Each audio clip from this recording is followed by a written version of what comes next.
The early morning mist rising over rolling hills, golden sunlight catching on rows of ripening corn, and the distant hum of a tractor, steady, familiar, like the heartbeat of the land itself.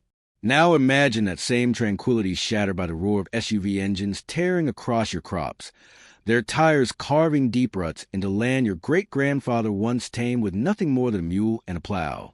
For me, that scene wasn't imagined. It was real, and it was the day I knew something had to change.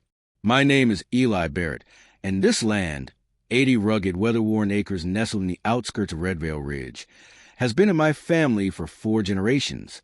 It isn't just soil and fence posts. It's memory. It's heritage.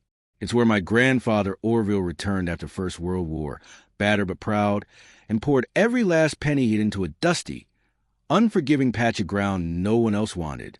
They called him foolish for buying it. He called it faith. He cleared it by hand, sun up to sundown, building fences from river stones and coaxing crops from clay with nothing but grit and prayer. My grandfather Walter took that foundation and grew it, adding acres during the post-war boom. He believed in scale, in mechanization, in the American promise of progress.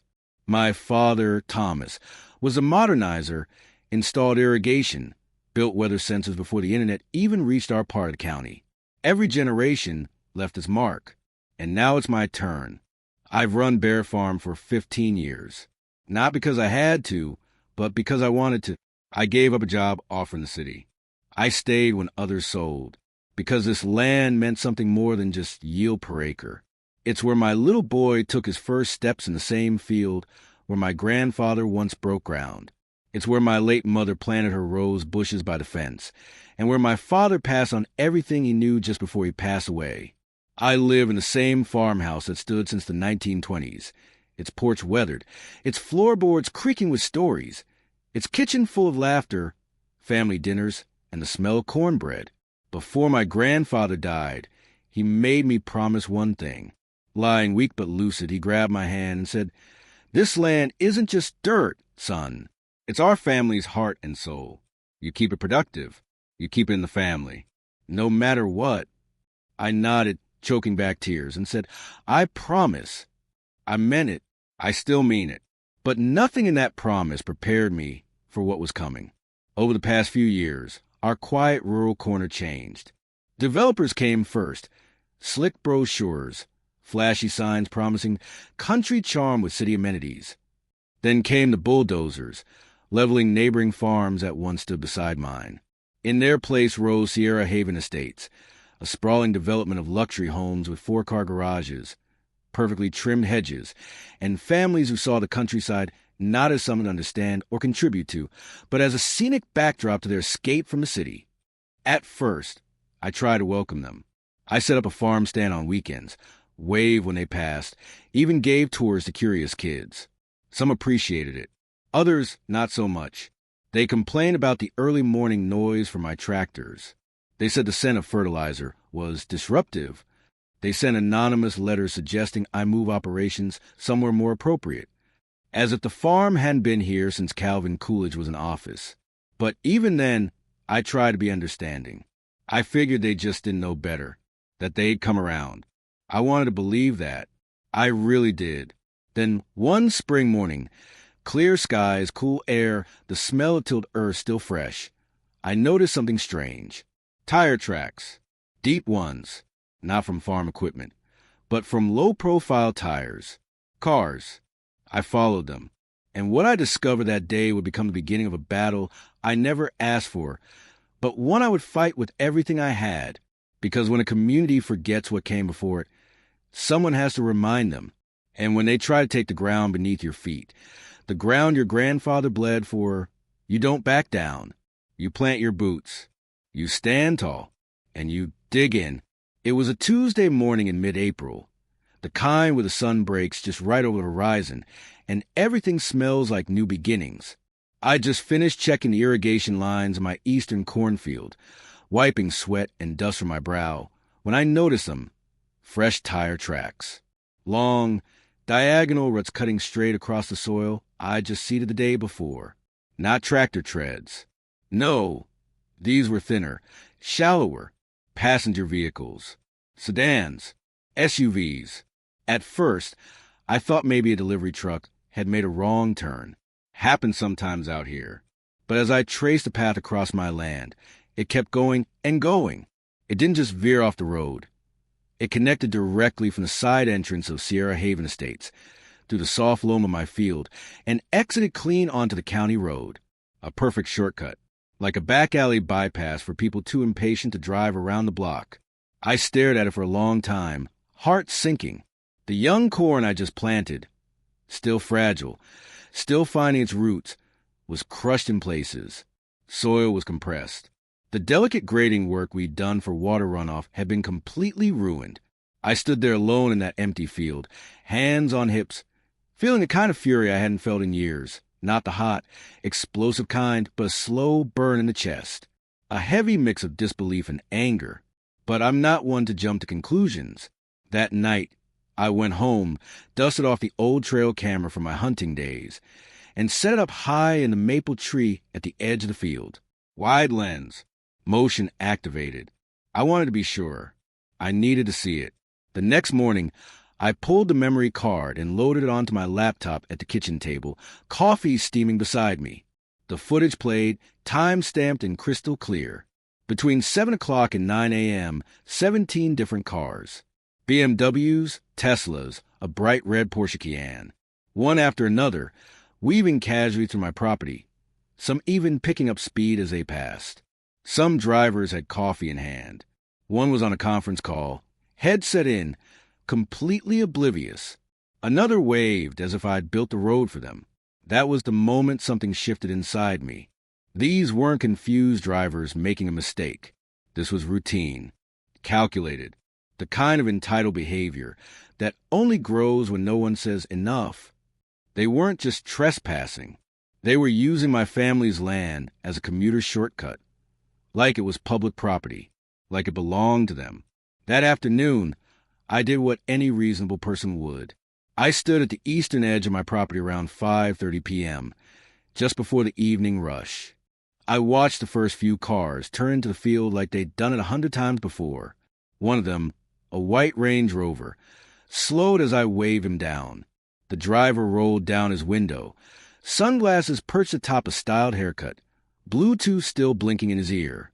"Can I help you?" I asked, keeping my tone calm but firm.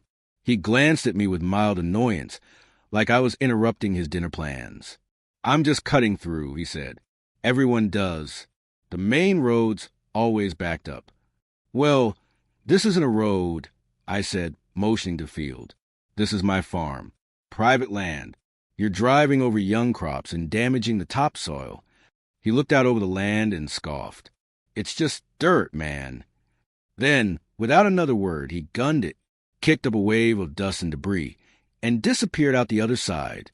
I stood there for a long while after that, alone in the cloud of dust he left behind. "Just dirt," he'd said. I thought about my grandfather's hands, how callous and cracked they were from turning that dirt into something we could live on. I thought about my father's long days digging irrigation ditches with nothing but a spade and determination. I thought about that promise I'd made. It wasn't just dirt. It was legacy. And if they thought I was going to sit back and let them carve it into a road, they had no idea who they were messing with. By the following weekend, I knew I had to take action. I wasn't looking for a fight, just respect. So I did the simplest, most direct thing a man can do. I put up signs, big, bold, red-lettered ones. Private property. No trespassing. I placed them all along the eastern edge of my land, every 50 feet, reinforced on metal stakes, driven deep into the soil. Hard to miss. I even added a few with crops and ground. Vehicles will be prosecuted, just in case anyone didn't get the message. For a day or two, traffic slowed. Not entirely, but it seemed like word might be getting around. A few cars turned back when they saw the signs. A couple of others stopped just long enough to take photos, probably texting neighbors about the angry farmer putting up barricades. It wasn't much, but it was something. Then, 48 hours later, I noticed the first one missing. A single sign near the far edge of the field. Gone. At first, I figured it might have blown down in the wind. Happens sometimes. But when I went to replace it, I saw the stake had been yanked out clean, bent at the base like it had been wrenched loose. That wasn't weather. That was intentional. By dusk, I walked the entire perimeter. All but 2 of the signs were gone. So I did what any determined farmer would. I doubled down, replaced every one of them. But this time, I mounted the signs to 10-foot metal posts set in concrete sleeves. I even rigged 2 of them with fishing line and bells. Old school, sure, but I wanted to hear if someone tried to mess with them again. It didn't matter. That night, just before midnight, I caught them on the trail cam. 3 figures, one with a flashlight, one with bolt cutters, and the last keeping watch by the road. Hooded sweatshirts. Masks, like a bunch of teenagers playing a prank. Only they weren't teenagers. When I enhanced the footage, paused it, zoomed in, I froze. The one holding the bolt cutters? He stepped into the light, just long enough for the camera to catch his face.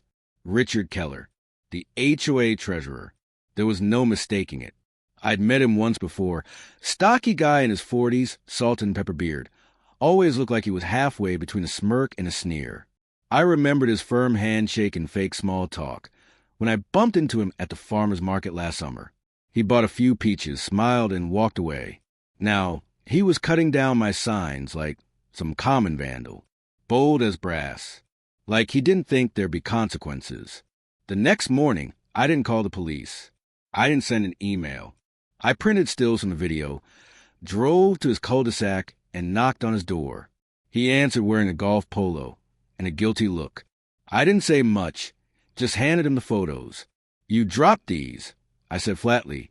For a moment, he looked like he was going to try and lie. But the evidence was right there in his hands. He sighed, rubbed his face, and muttered something like, "I didn't think you'd notice."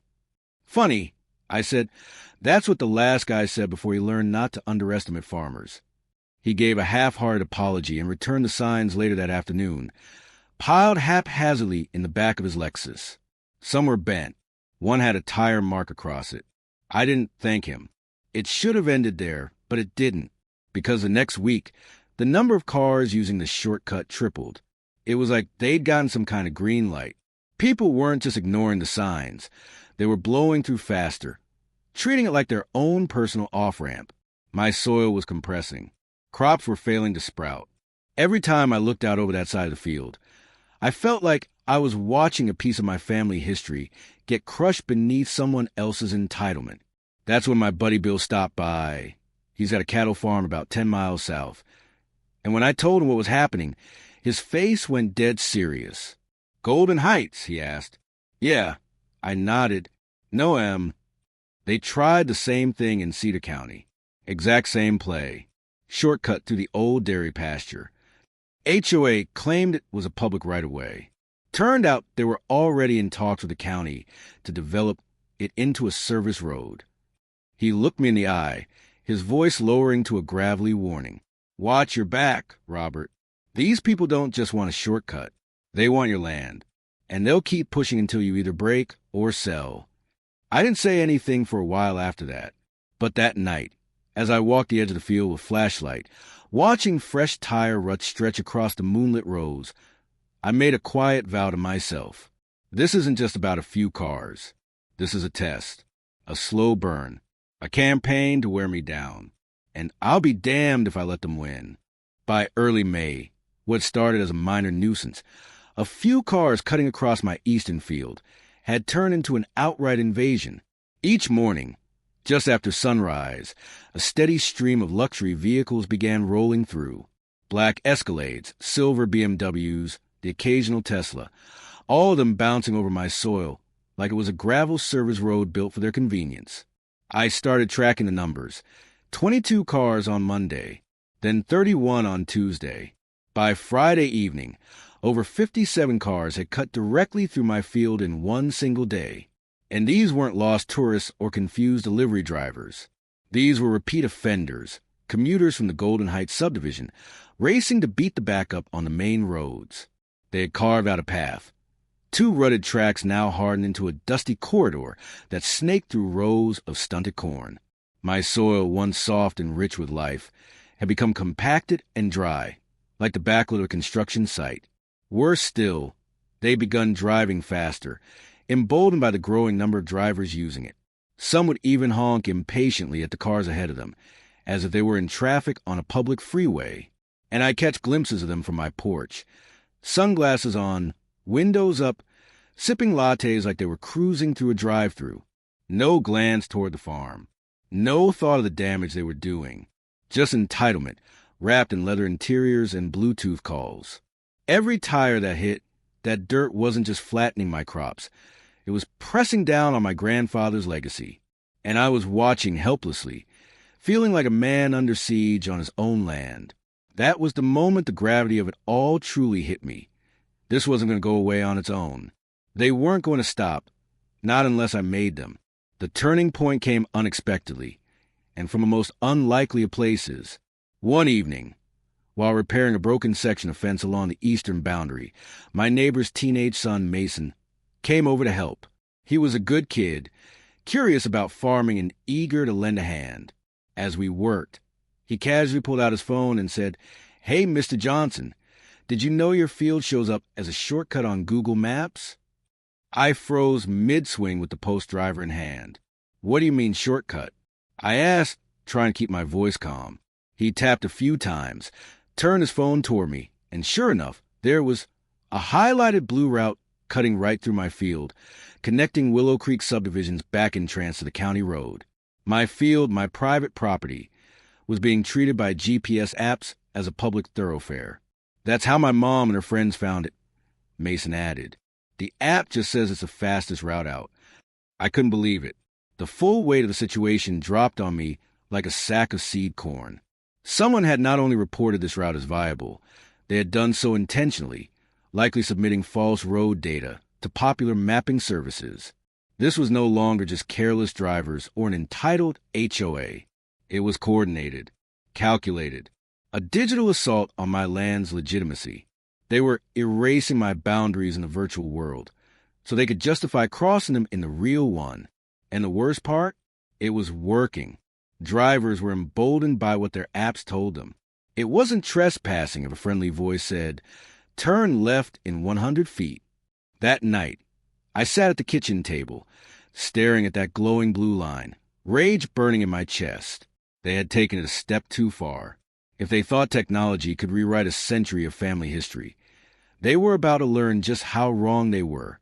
Fueled by frustration, but still determined to seek peace before escalation, I decided to try one last olive branch. That weekend, I sat down and handwrote a respectful but firm letter addressed to every resident in the Willow Creek subdivision. I explained the situation in clear terms, how the land had been in my family for 4 generations, how the repeated trespassing was not only illegal, but was actively damaging my soil, destroying my crops, and disrupting the delicate irrigation systems my father and grandfather had built by hand. I included a map showing property lines, a gentle reminder of legal boundaries that shouldn't be crossed, and photos from my trail cameras documenting the traffic.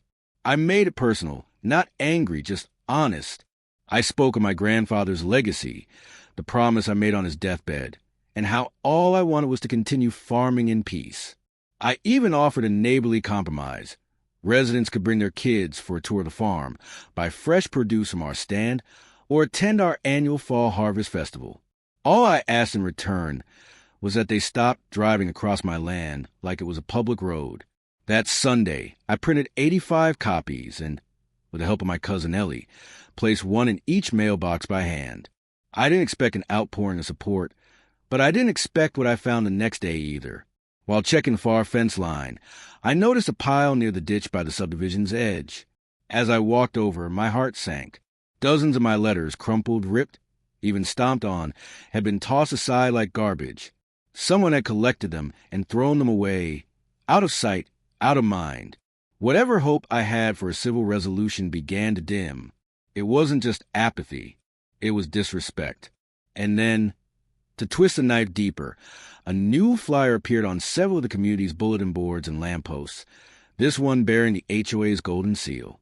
The headline read, "Historic Pathway Access, Protected Community Right."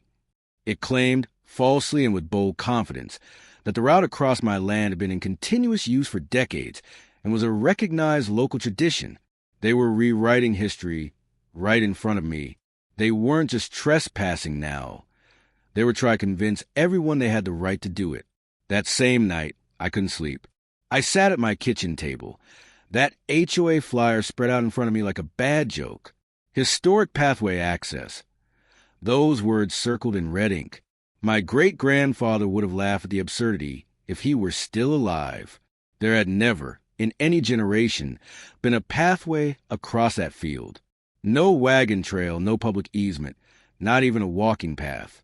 Just soil, tilled, planted, and harvested year after year.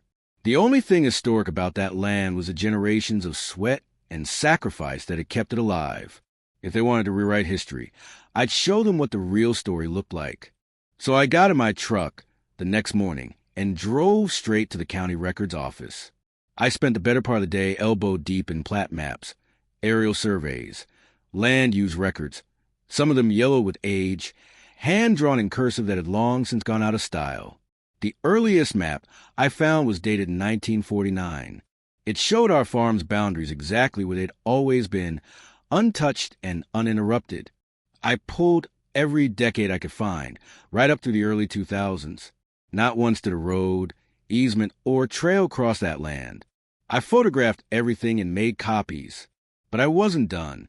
I headed across town to the County Historical Society and found Mrs. Eleanor Jenkins, the director, who had lived in the region her entire 78 years.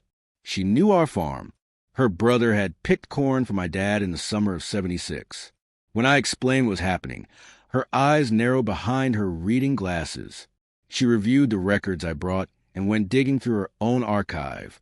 After an hour, she issued a formal written statement, signed and sealed by the Historical Society. There has never been any public pathway, easement, or right-of-way across the Johnson farm property. Any current claim of such is without historical merit. I took that document, made 10 copies, and faxed one to the county clerk, one to the HOA, and even sent one to the local paper. It was official now. The facts were on my side. The only history here was the one they were trying to erase.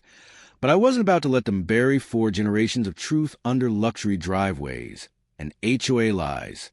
I had hoped, maybe naively, that presenting clear historical evidence would bring the matter to a close.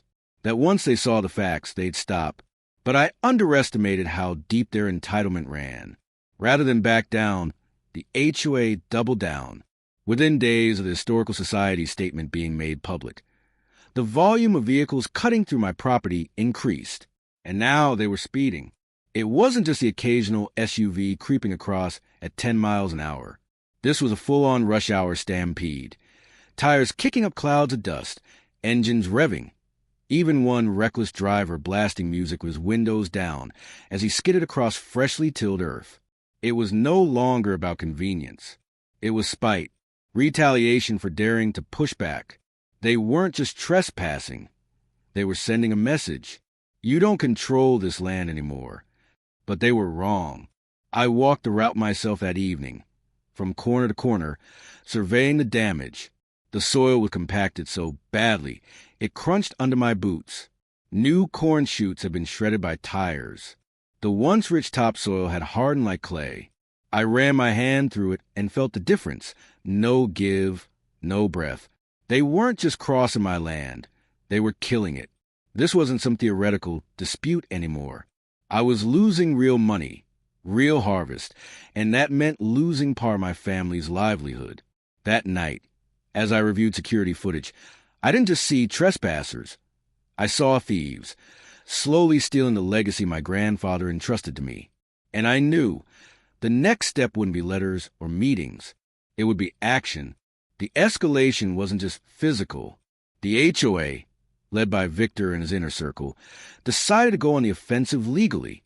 A week after the environmental report cleared me of wrongdoing and instead flagged their drainage issues, I received an envelope via certified mail. Inside was a document stamped with legal seals entitled, Notice of Prescriptive Easement Claim and Community Right-of-Way Declaration.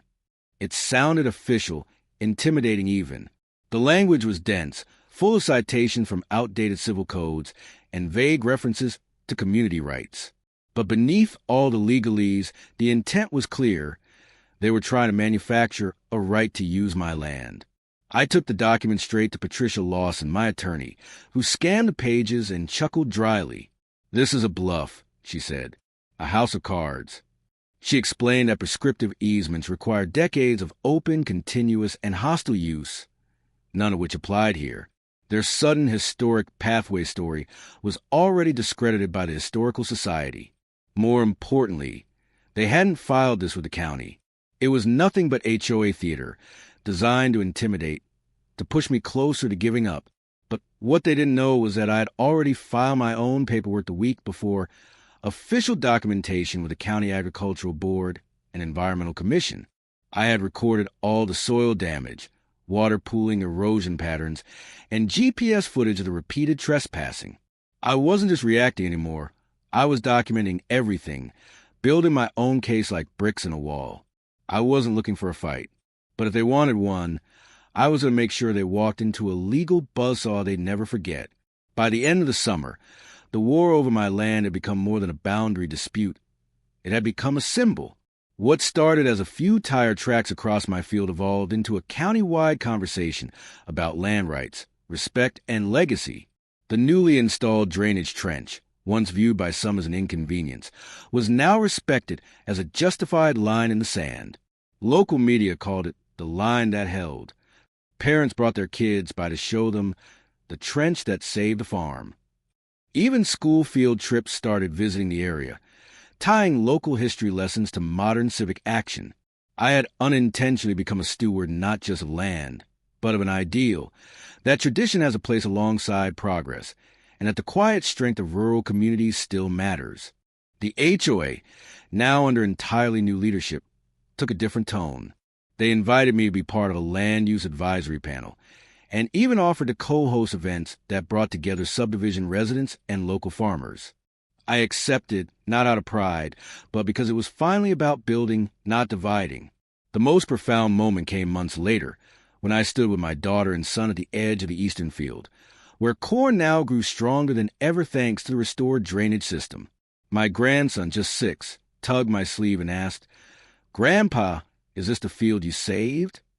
I looked down at him, smiled, and said, "No, son, this is the field we saved." And so, from the roots of one farmer's resolve grew something bigger than any subdivision could pave over.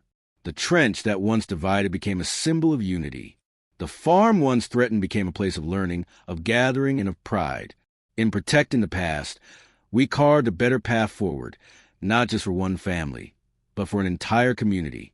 The land stayed in the family, the crops kept growing, and the lesson endured. When you stand your ground with purpose and patience, even the deepest trenches can lead to higher ground. Let us know in the comments where you're watching from. And remember, sometimes the strongest fences aren't made of wood or stone. They're made of history, heart, and the courage to say, "This far and no further."